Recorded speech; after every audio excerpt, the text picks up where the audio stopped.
Salut à tous, c'est Eliacide, bienvenue pour une nouvelle vidéo. Aujourd'hui, je vais vous raconter pour la deuxième fois sur cette chaîne un Nexus Flip que j'ai fait il y a environ 3-4 mois. Donc pour ceux qui ne savent pas ce que c'est un Nexus Flip, c'est un mélange de MDMA et de 2CB, idéalement pris dans cet ordre. Après, il n'y a pas de règle, mais généralement, c'est la façon la plus intéressante de le faire. Mais ce Nexus Flip que j'ai fait, c'était quand même un petit peu différent du Nexus traditionnel, parce que j'ai pris à la fois du 6-APB, de la MDMA et du 2CB. Donc je vais vous expliquer un petit peu l'ordre, les timings et globalement la logique du trip, mais avant ça je tenais à rappeler que j'ai énormément d'expérience avec les psychédéliques. Un Nexus Flip n'est en aucun cas un trip à faire pour un débutant, et encore moins avec les doses que j'ai consommées dans cette expérience. Et à part ça, j'incite absolument pas à la consommation de substances légales ou illégales. C'est de la responsabilité de chacun de très bien s'informer avant de consommer. Et il faut savoir que vous vous exposez vraiment à des risques graves en consommant, voilà, ça peut être grave, mais si vous pratiquez la réduction des risques au maximum, normalement ça devrait être bon. D'ailleurs, je vous renvoie à ma vidéo sur la réduction des risques, qui n'est évidemment pas exhaustive et vous aurez des recherches à faire de votre côté. Ceci étant dit, on va pouvoir passer à la logique du trip. Alors du coup, au total, comment j'ai fonctionné, j'ai pris d'abord du 6-APB, donc 130 mg de 6-APB succinate. Je précise la forme, c'est important, pas du hydrochloride parce que le succinate est moins puissant. Ensuite, j'ai pris 45 mg de MDMA divisé en deux, donc c'est-à-dire 22,5 mg à H plus 3h30 du 6-APB et encore 22,5 mg à H plus 4. Ensuite, à H plus 5h15 de la dose de 6-APB, j'ai pris 35 mg de 2CB. Évidemment, j'avais analysé tous les produits au préalable auprès d'une association de réduction des risques, pour être sûr que ça contenait bien ce que je voulais. Du coup, la logique que j'ai suivie pour le trip, c'était d'abord de prendre une grosse dose de 6-APB pour avoir tout simplement une grosse dose d'empathogène, parce que c'est une molécule que j'aime beaucoup et du coup, je voulais voir un petit peu ce qu'elle avait dans le ventre, parce que jusqu'à maintenant, j'avais testé qu'à 110 mg. Faut savoir que je pèse environ 70 kg, voilà, pour ceux qui veulent avoir un petit peu un ordre d'idée, parce que les empathogènes, ça dépend quand même beaucoup du poids. Mieux vaut compter en milligrammes par kilo plutôt qu'en dose unitaire. Ensuite, la petite dose de MDMA, elle était là pour prolonger le plateau empathogène du 6-APB, donc vraiment pour avoir quelque chose d'assez long, avoir à peu près 4 heures d'effet empathogène fort. Puis ensuite, une grosse dose de 2CB pour rattraper la descente de la perche empathogène qui avec les doses que j'ai pris de MD plus de 6-APB, allait être assez costaude, tout en me donnant justement un trip assez puissant visuellement et même psychédéliquement parlant, grâce à cette grosse dose de 2CB. Mais au final, vous allez comprendre quand je vais raconter l'expérience entière, c'était pas forcément l'idéal, les timings que j'ai fait. Je pense que j'aurais plutôt dû faire un drop de 15 mg de 2CB à H plus 5h30 du 6-APB, puis ensuite 20 mg de 2CB à H plus 6. Comme ça, j'aurais eu la première dose qui rattrape la descente, puis la deuxième qui m'envoie loin, tout en couvrant bien les effets du 6-APB qui sont légèrement délirogènes sur la fin. Et donc justement, j'ai eu un petit problème à cause de ça. Je pense que les côtés délirogènes du 6-APB, qui sont légers mais quand même présents, plus la dose de MDMA qui a évidemment augmenté ce phénomène, à la fin de l'expérience, ils sont ressortis. Et du coup, j'ai commencé à avoir des visuels un peu chelous.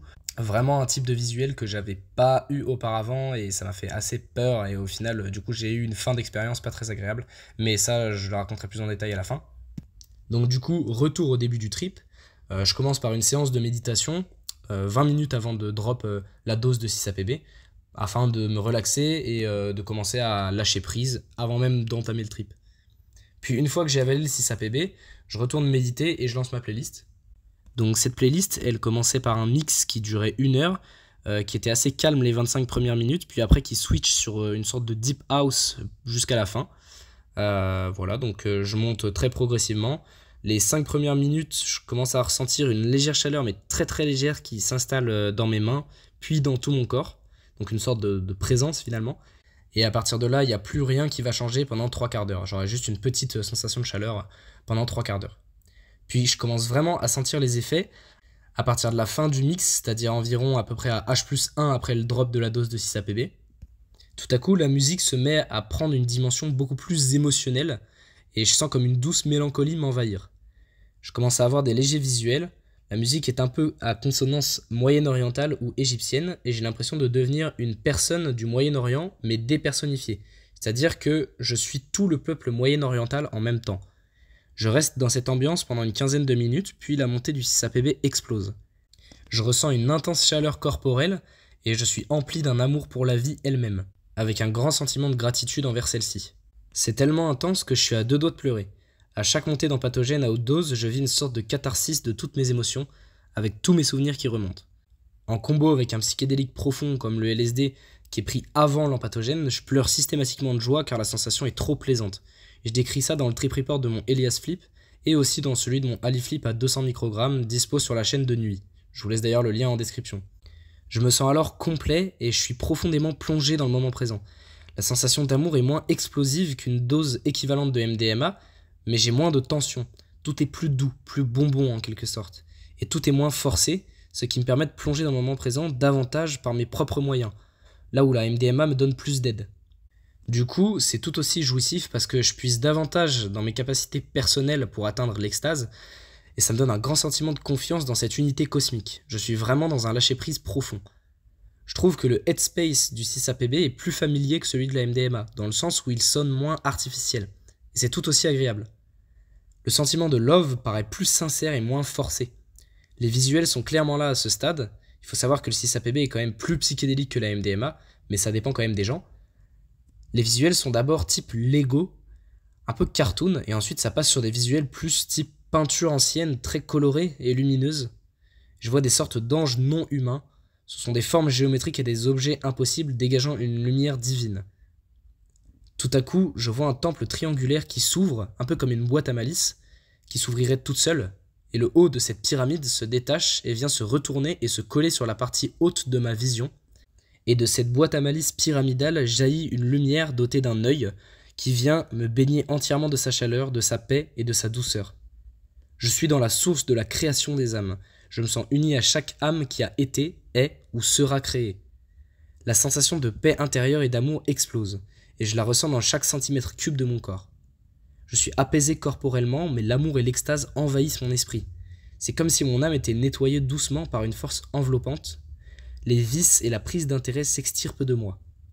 J'ai alors en moi l'envie de profiter un maximum, mais justement c'est en voulant profiter qu'on ne profite pas réellement de ce qu'on a.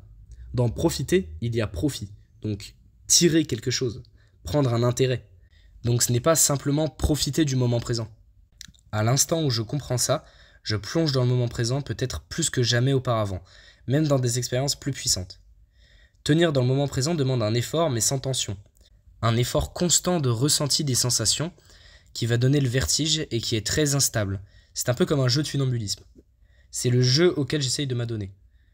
Je me sens tomber à l'infini. C'est dur de rester dans ce moment présent, mais je finis par me fondre dedans entièrement. À un moment, je deviens l'humain lui-même. Je suis dépersonnifié et me vois à la troisième personne avec le visage couvert d'une sorte de matière cosmique. Un fond bleu marine avec des étoiles. Puis les visuels et l'extase ont un peu décliné à ce stade, vers 3 heures après l'ingestion, mais j'ai toujours des forts effets empathogènes. À ce moment, j'avais mis des musiques très puissantes, alors ça relance les effets et je plonge dans le love. J'ai alors un dilemme et je suis un peu confus. J'essaye de plonger dans le moment présent et à la fois de rayonner d'amour, mais en faisant ça, j'ai l'impression de faire intervenir mon ego, pour simplement obtenir plus de plaisir. Donc j'essaye d'établir un équilibre. J'ai cette peur de ne pas profiter complètement de l'expérience qui revient, mais je me dis que la peur, c'est un sentiment qui vient de l'ego, parce qu'effectivement, quand on fait une mort de l'ego, quand on perd son ego, il n'y a plus de peur, il n'y a plus de cette émotion limitante. Pour rompre ce genre de dilemme qui peut vous arriver quand vous êtes en trip, dites-vous qu'une fois que la substance fait effet et que vous avez réussi à vous libérer, vous n'avez plus rien à faire de particulier.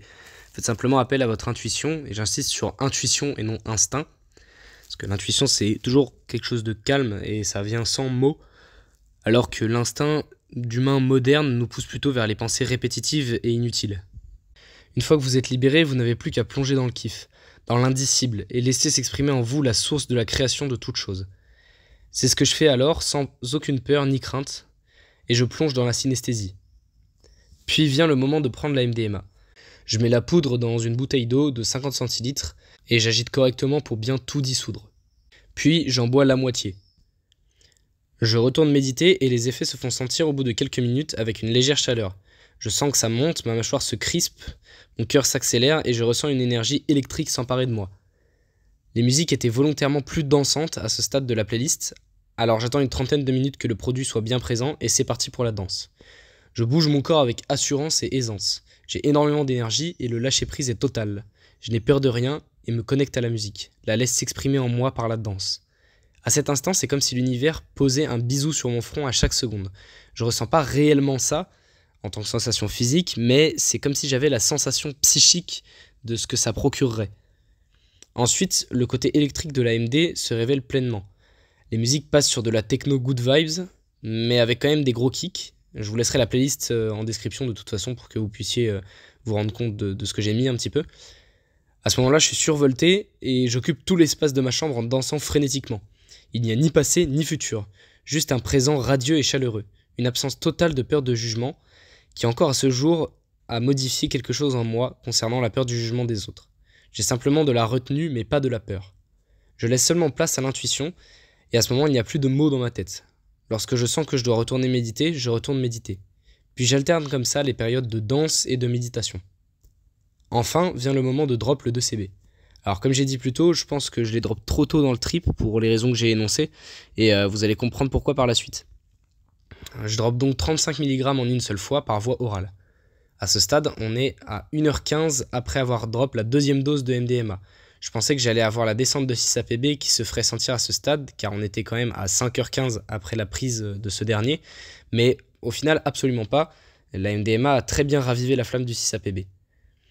Je continue de danser un peu avec les effets de la MDMA qui sont toujours puissants, mais je commence à essayer de me diriger de plus en plus vers la méditation, en prévision de la montée du 2CB. 40 minutes après avoir pris ce dernier, je commence à me sentir un peu stone, et là, grosse montée. Je suis assez perturbé, j'ai la gorge sèche, donc je me dis « Merde, t'as pas assez bu ». J'essaye de reprendre la méditation, mais c'est compliqué, j'ai du mal à lâcher prise.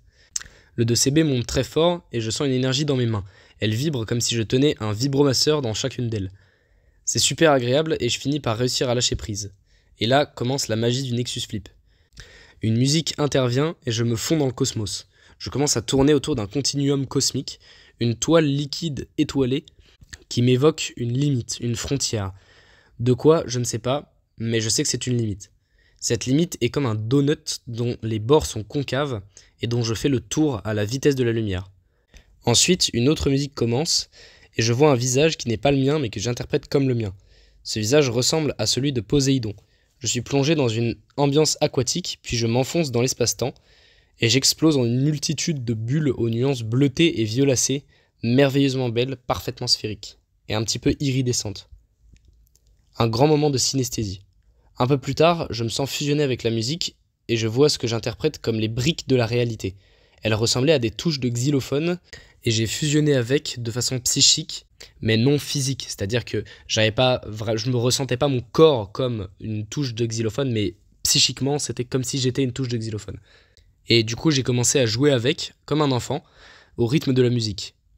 Quand vous avez bien lâché prise et que vous êtes passé, entre guillemets, de l'autre côté, n'hésitez pas à essayer de jouer avec ce que vous voyez, sans jamais essayer de contrôler quoi que ce soit, mais simplement soyez un petit peu comme un enfant qui découvre et qui se fond complètement dans le jeu. Ensuite, j'ai d'autres visuels dont je ne me souviens plus trop, toujours des choses magnifiques jusqu'à un certain moment dans la playlist. J'étais fatigué et n'avais plus beaucoup d'énergie pour lâcher prise, mais les musiques sont devenues agressives, notamment une qui m'a un petit peu fait vriller. J'ai commencé à avoir des visuels un peu effrayants et pas très esthétiques, tout avait une apparence mortifère. Ça a duré une dizaine de minutes, puis j'ai arrêté de méditer, histoire de me recaler dans un mood positif. Après, j'ai réessayé de méditer, c'était plus calme, mais je me sentais encore un peu mal, et je n'avais plus beaucoup de visuels, alors j'ai décidé d'arrêter de méditer. Et pour attendre la fin des effets, je suis allé prendre une douche. D'ailleurs, c'est pas quelque chose que je vous conseille de faire. Normalement, voilà, même quand il y a de la peur, même quand il y a des choses désagréables, il faut quand même tenir dans la méditation, ne pas bouger et tout simplement faire face à la peur. Mais j'étais vraiment trop fatigué, j'avais un petit peu mal prévu la date du trip, je m'étais un petit peu voilé la face parce que je voulais vraiment faire ce trip depuis longtemps, mais le jour où je devais le faire, j'étais fatigué. Ou du moins pas en pleine forme vraiment pour avoir une expérience aussi longue. Parce qu'au total, l'expérience aura quand même duré 11 heures. Donc durant le trip, j'en ai pas trop parlé, mais j'ai eu l'impression de passer par les jhanas, qui sont des états de conscience particuliers, impliquant la concentration, pratiquée par les bouddhistes et les hindouistes apparemment. Je vous laisse dans la description une vidéo qui parle un petit peu plus en détail de ce que c'est exactement, et je vous laisserai aussi le PDF d'un livre Voilà. Et du coup, ça m'a permis de reconnaître ces 8 états qui sont ressentis simultanément pendant une mort de l'ego. Et je les ai traversés parfois un par un, et parfois j'en avais 2 ou un petit peu plus en même temps durant l'expérience. Et après coup, j'ai pu les atteindre plus facilement en étant sobre. Donc voilà, donc ce trip a renforcé encore davantage ma connexion à mes états de conscience. Voilà, c'était tout pour ce trip report. J'espère que ça vous aura plu. J'espère que ça vous aura éclairé, notamment pour comprendre les effets du 6-APB, qui est une molécule dont j'ai parlé un petit peu sur la chaîne, mais dont j'avais pas fait de trip report. Un jour, je ferai une vidéo vraiment dédiée aux benzofuranes, donc comme le 6-APB, le 5-MAPB, le 5-APB, mais j'ai pas encore assez exploré pour vous faire quelque chose de bien travaillé. N'oubliez pas de commenter, liker et partager ma vidéo, et également vous abonner. Activez bien la cloche, c'est important. Voir vos retours positifs, c'est vraiment ce qui me pousse à continuer les vidéos, du coup voilà. N'hésitez pas non plus à me contacter sur Discord, il est disponible dans la description et aussi dans la bio de ma chaîne. Et sur ce, je vous dis à la prochaine dans une nouvelle vidéo. Salut!